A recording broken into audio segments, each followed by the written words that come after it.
और आइए अब आगे बढ़ते हैं। रेलवे को लेकर सुप्रीम कोर्ट की एक बड़ी टिप्पणी के बारे में आपको बताते हैं। सेकंड क्लास पैसेंजर कहने पर सुप्रीम कोर्ट ने रोक लगा दी है। अब ऐसा कहना संविधान की भावना के खिलाफ होगा। ये बड़ी खबर है। पब्लिक के लिए इस तरह के शब्द का उपयोग करना गलत है। रेलवे से जुड़े हुए एक मामले की सुनवाई में सुप्रीम कोर्ट की तरफ से कहा गया है और इसे बहुत अच्छे फैसले के तौर पर कहा जा सकता है। अगर अब किसी ने भी किसी पैसेंजर को सेकंड क्लास पैसेंजर कहा तो फिर इसे संविधान की भावना के खिलाफ माना जाएगा, यानी कि इसी के मुताबिक अब उस पर कार्रवाई भी हो सकती है। एक याचिका पर सुप्रीम कोर्ट में सुनवाई हो रही थी और उसी पर सुप्रीम कोर्ट ने इस पर रोक लगा दी है।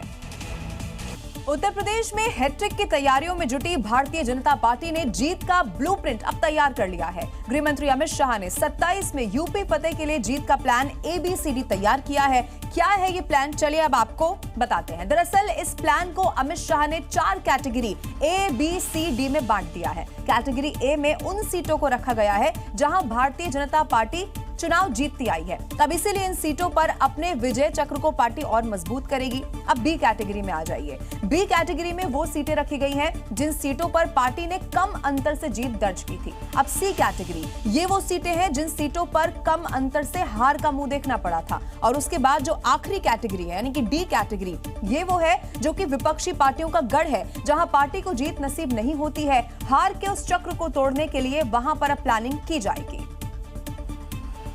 और देखिए इधर राम मंदिर चढ़ावा चोरी की जांच जैसे जैसे आगे बढ़ रही है, आरोपियों से पूछताछ में एक के बाद एक नए नए खुलासे हो रहे हैं। जो चढ़ावा चोरी की एक एक परतें अब खोलते हुए सामने रख रहे हैं। वहीं दूसरी तरफ इस पर राजनीति है कि थमने का नाम ही नहीं ले रही।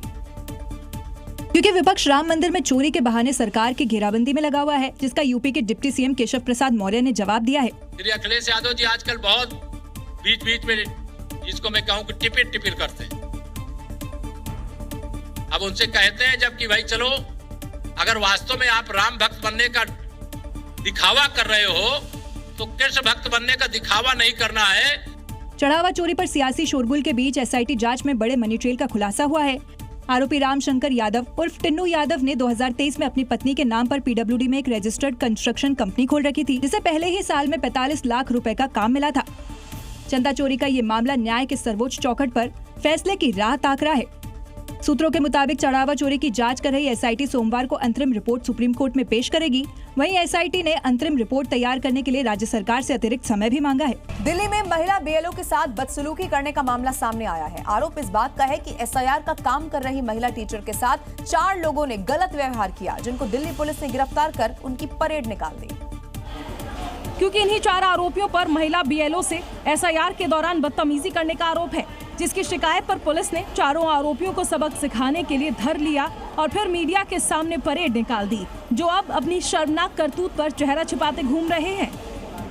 बहुत ही क्लोज स्पेस में आके उन्होंने उनको बड़ा अनकंफर्टेबल किया हमारी BLO मैडम को, और पास आके सिग्नेचर करने की वजह से वो बहुत डिस्टर्ब रही। साथ ही साथ 3 और लोग थे उस व्यक्ति के साथ जिन्होंने भी काफी अश्लील उनको कमेंट्स किए, अभद्र व्यवहार किया। दरअसल दिल्ली पुलिस ने इसीलिए कार्रवाई की क्योंकि महिला BLO ने आरोप लगाया कि आरोपियों ने उनकी गोद में रजिस्टर रखकर साइन किए, विरोध करने के बावजूद नहीं माने और अश्लील कमेंटबाजी भी की। खबर है कि इस मामले में गिरफ्तार 4 आरोपियों में 3 को कोर्ट से बेल मिल गई, जबकि मुख्य आरोपी को पुलिस ने जेल भेज दिया, जिसका अब पुलिस भीम की प्रतिज्ञा वाला इलाज करेगी।